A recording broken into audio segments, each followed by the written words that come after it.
The Sun Tzu Protocol, the battle for attentional sovereignty. The most dangerous enemy is the one you invite inside your walls and hand the keys to your armory. We have been conditioned to see our technology as a tool, but Sun Tzu warned us in The Art of War that all warfare is based on deception. Today, that deception is digital. You aren't just checking a notification, you are responding to a sophisticated psychological pincer movement.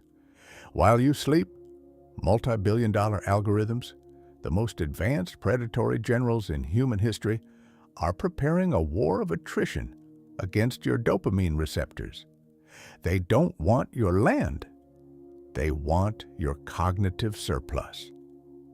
Sun Tzu wrote, "He who occupies the field of battle first and awaits his enemy is at ease, but he who arrives late and hastens to the strife is weary." Look at your morning routine. If the first thing you do upon waking is reach for that glowing rectangle, you have already surrendered the field. You have arrived late to your own life. You are starting your day in a state of reactive defense, allowing the world's chaos to dictate your pulse, your mood, and your priorities. By the time you pour your first cup of coffee, your mind has already been conquered. Welcome back to the Warrior's Protocol. To the regulars, the ones who have been out there in the trenches, fortifying your discipline and reclaiming your sovereignty. Good to have you back in the war room. We've been tracking the data, and the mission remains the same, translating the wisdom of the ancient world into a tactical manual for the modern man. If you're new to this channel, you've arrived at the gates just in time. Here, we don't do hacks or tips. We build protocols. If you're ready to stop being a resource for the attention economy and start being a commander of your own destiny, hit subscribe and join the ranks. Your attention is the only currency that truly matters. Stop spending it on your enemies. In ancient warfare, a siege was designed to starve a city into submission. In the 21st century, the siege is designed to distract you into insignificance. Every uncalculated scroll is a tactical error. Every ping you didn't silence is a breach in your perimeter. We are living through an era of attentional warfare, where the objective is to keep you in a permanent state of dispersive ground, territory where your focus is scattered, making you easy to manipulate and impossible to mobilize. If you cannot control your focus, you cannot control your future. But today, the siege ends. We are deploying the Sun Tzu Protocol. We are going to establish a defensive perimeter around your mind using 3 immutable laws of ancient strategy. Law number 1, occupy the high ground.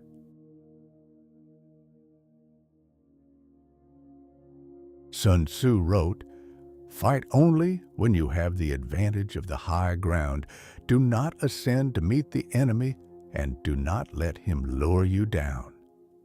In ancient warfare, the high ground provided 2 things, visibility and momentum. From the heights, you could see the enemy's movements before they struck. When you charged, gravity was your ally. In the modern world, your high ground is the cortisol awakening response, that window of time immediately after you wake up when your brain transitions from delta and theta waves into alpha and beta. This is the most plastic, most suggestible, and most powerful state your mind will inhabit all day. It is your strategic peak. Most men commit a fatal tactical error before their feet even hit the floor. By reaching for your phone within seconds of opening your eyes, you are voluntarily descending into the valleys of the digital landscape. You are allowing the invading army, the news, the emails, the social media outrage to fire down upon you from above. When you start your day reactive, you are fighting an uphill battle. You have surrendered your shi, the term Sun Tzu used for strategic momentum. Once you lose the high ground of the first hour, you will spend the remaining 16 hours trying to claw your way back to a state of focus that you threw away for a 3-second hit of dopamine. To occupy the high ground, you must implement the 60-minute silent watch. For the first hour of your day, your digital devices are not tools. They are enemy combatants. They are kept in a separate room, silenced and neutralized. During this hour, you are performing active reconnaissance.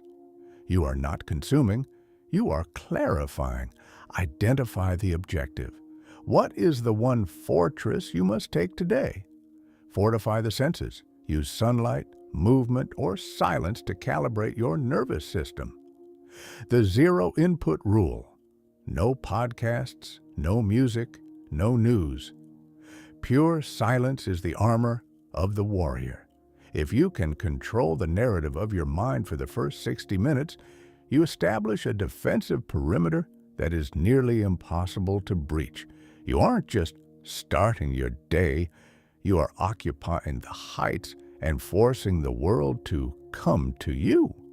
When you finally do enter the digital battlefield after that hour, you do so as a commander, not a casualty.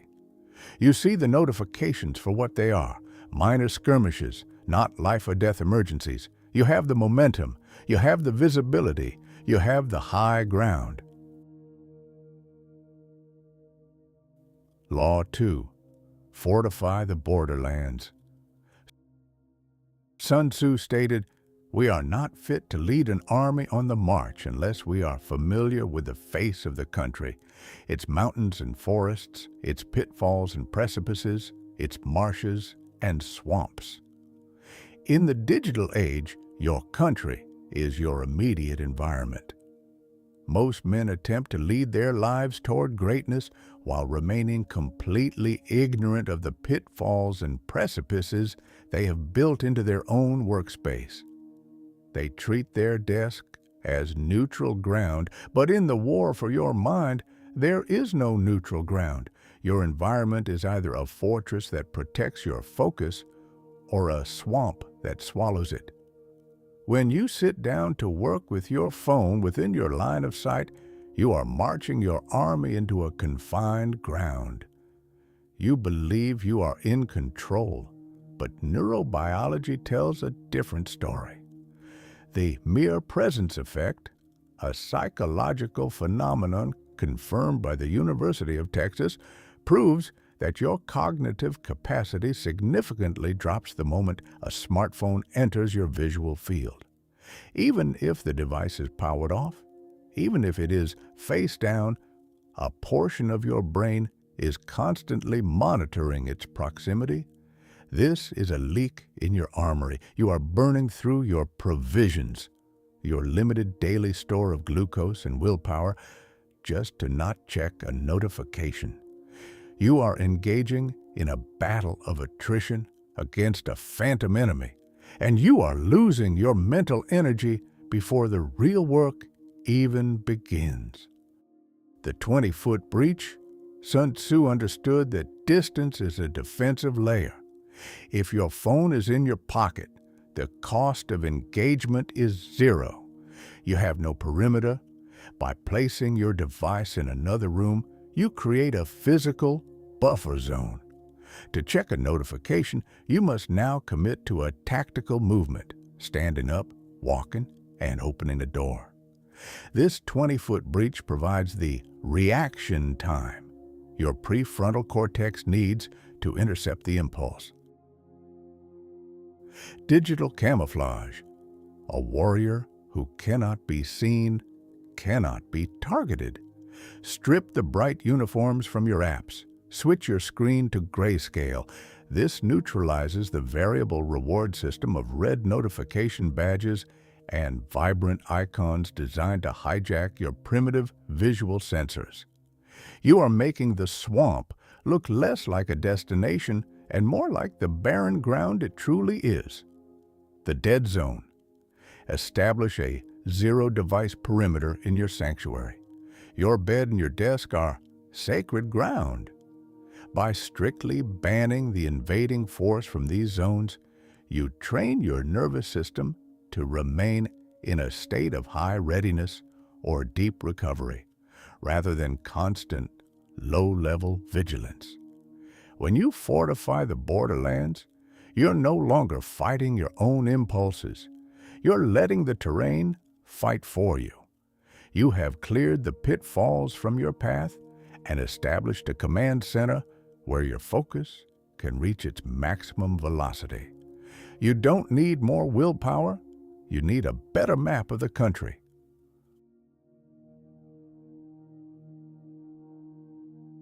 Law 3. Command the engagement. Sun Tzu stated, "He will win who knows when to fight and when not to fight. He will win who knows how to handle both superior and inferior forces." In the realm of attention, every time you unlock your phone, you are declaring war. Most men, however, are undisciplined generals.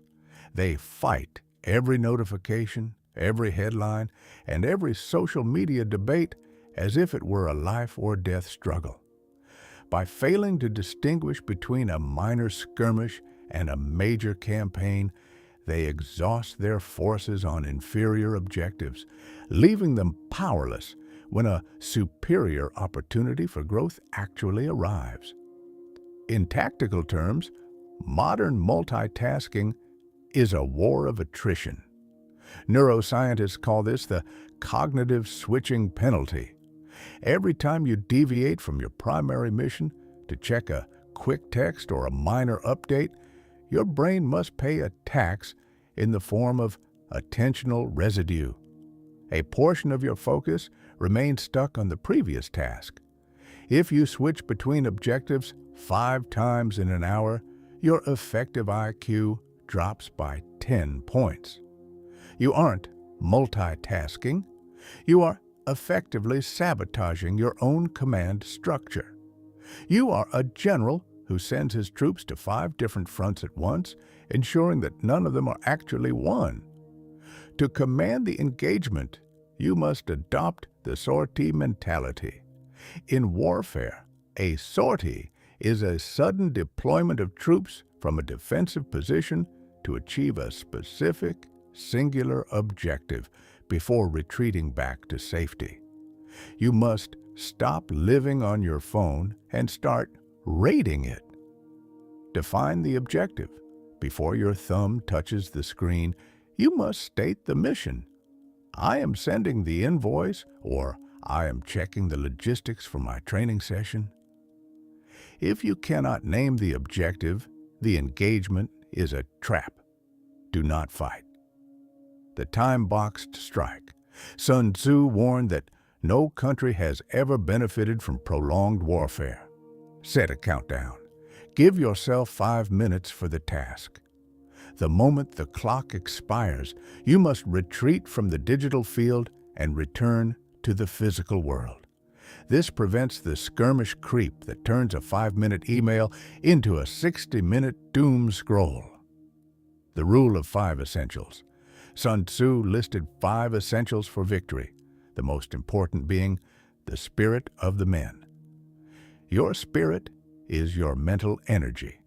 If an engagement, a comment section, a news story, a toxic thread, will drain your spirit without advancing your position, it is an inferior force. Ignore it. Victory is found in the battles you refuse to fight. When you command the engagement, you transition from a consumer to a tactician. You no longer browse, you execute. You enter the digital space with a blade in hand, take exactly what you need, and vanish.